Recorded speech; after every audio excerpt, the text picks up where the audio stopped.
Right, so this is just in response to those die-hard Arsenal fans who H and J were both discussing Arsenal potentially purchasing Eric Bailly, Daniel Sturridge, and Ryan Fraser.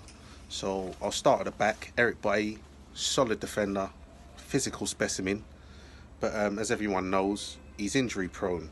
He also likes a bush tackle. They haven't managed to get them African roots out of him yet, so he's liable to be very reckless. He would need someone very experienced and someone who's a leader and a teacher next to him if he was ever to turn into that world-class player that he could potentially be. In the middle, they're talking about Ryan Fraser as a creative.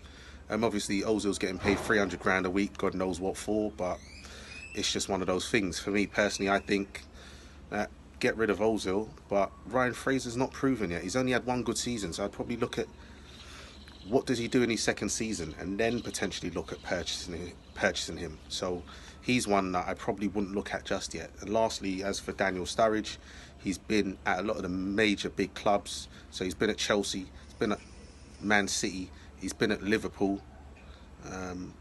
all unsuccessful. He hasn't lived up to his potential, and I don't see him going to Arsenal and living up to his potential.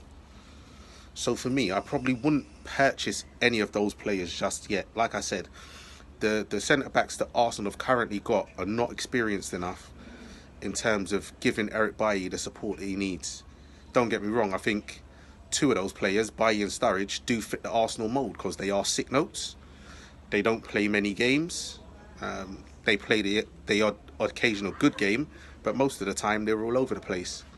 For me, at the back, Arsenal should be looking at Kurt Zouma, who's a Chelsea player, but he was on loan at Everton. He's done good things this season, and he could potentially be for sale, so I'd look at him. Another one is Andre Gomez, who came from Barcelona. He was on loan at Everton. He's a creative midfielder, so again, he's got the potential to give them what they want. If Arsenal fans look back at that Everton game, he was the one that was pulling all the strings and dictating the play. Up front, I'd give Nketiah a chance. Arsenal have got to remember that Aubameyang and Lacazette are going to be very hard to displace. So, for me, getting another kind of big name in for them just to sit on the bench is not going to happen. You were fortunate enough to get Danny Welbeck, which it works quite well because he was injury prone and he didn't really play much. But for me, you can't find someone of that quality that's going to be willing to sit on the bench unless they're about 35 years old. Tell me what you think.